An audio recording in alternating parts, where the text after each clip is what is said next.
বিসমিল্লাহির রহমানির রহিম। আসসালামু আলাইকুম। জনাতার রান্নাঘর থেকে সবাইকে জানাচ্ছি শুভেচ্ছা। আশা করি সবাই ভালো আছেন। আজকে যে রেসিপিটি করব, একটা আলুর স্ন্যাক্স তৈরি করব। যাই হোক, সেজন্য এই ধরনের আমি 3টা আলু নিয়ে নিয়েছি। 2টা কেটে নিয়েছি, আর একটা আপনাদের কেটে দেখাবো। এটা ছিলে নিয়েছি, ছিলে এবং ধুয়ে নিয়েছি। এই যে আলুটা, এমন আলুটাকে এই যে মাঝখান থেকে, ঠিক মাঝখান থেকে 2 টুকরা, মানে মোট 4 পিস করতে হবে। আর এখন আপনি এটার মাঝখান থেকে নিয়ে এই যে এইভাবে মাঝখান থেকে নিয়ে যে আরেকটা পিস করে নেবেন, যেমন হবে। এখানে আমি বেশ কিছুটা পানি দিয়েছি, আর এখানে আমি দিয়ে দিচ্ছি ভরে ভরে 1 চামচ লবণ। লবণ একটু বেশি দিব। আর এখানে আলুগুলো দিয়ে দিব। আলুটা একটু ভাপিয়ে নেব। 5 মিনিটের মতন একটু ভাপ দিয়ে নিলেই হবে।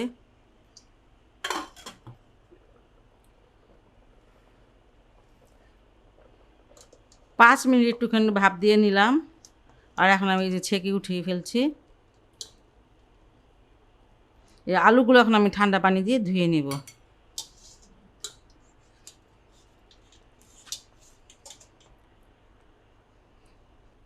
আলুগুলো আমি ঠান্ডা পানি দিয়ে ধুয়ে নিয়ে এসেছি, আর এখন একটু শুকিয়ে নিব। এখানে তাওয়াল বিছিয়ে নিয়েছি।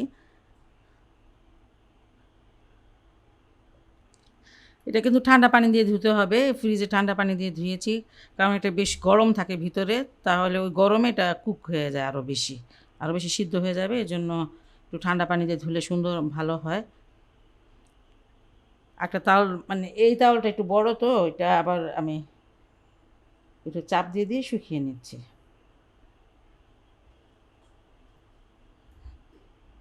আলুটাকে শুকিয়ে নিয়েছি। এই যে একটু চাপ দিলে শুকিয়ে যায়। এটা আমার হয়ে গেছে, এটা সরিয়ে নিচ্ছি। আলুটা কোট করার জন্য আমি একটা ব্যাটার বানিয়ে নিচ্ছি। ব্যাটার না, ঠিক এটা শুকনোই থাকবে। এটা মশলাদার, একদম ঝাল টাল হবে এমন একটা বানিয়ে নিয়েছি। এখানে 2 চামচ দিয়েছি ময়দা, 3 চামচ, 4 চামচ ময়দা দিয়ে দিলাম। আর ব্রেড ক্রামটা এটাও দিয়ে দিব, একদম ক্রিস্পি হবে। 2, 3, 4 চামচ দিয়ে দিলাম। চিলি ফ্লেক্স 1 চামচ দিয়ে দিচ্ছি। হলুদের গুঁড়া 1/4 চামচ, ভাজা জিরার গুঁড়া 1/2 চামচ, আর এখানে হচ্ছে ব্ল্যাক পেপার, সেটা হচ্ছে 1/2 চামচ। লবণ স্বাদ মতন দিব।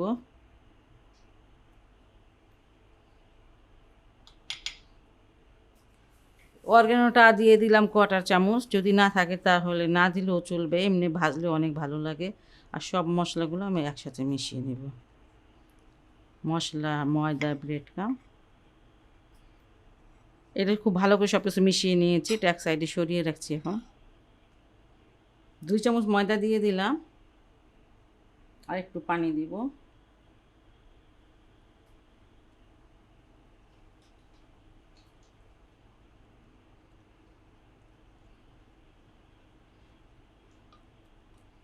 এটা আমার মেশানো হয়ে গেল।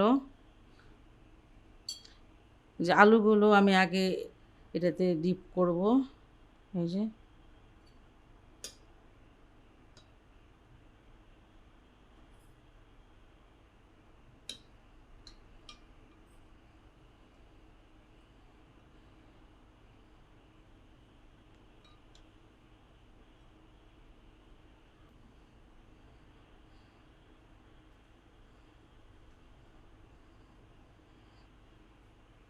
খুব সহজে কোট করতে পারবেন এইভাবে।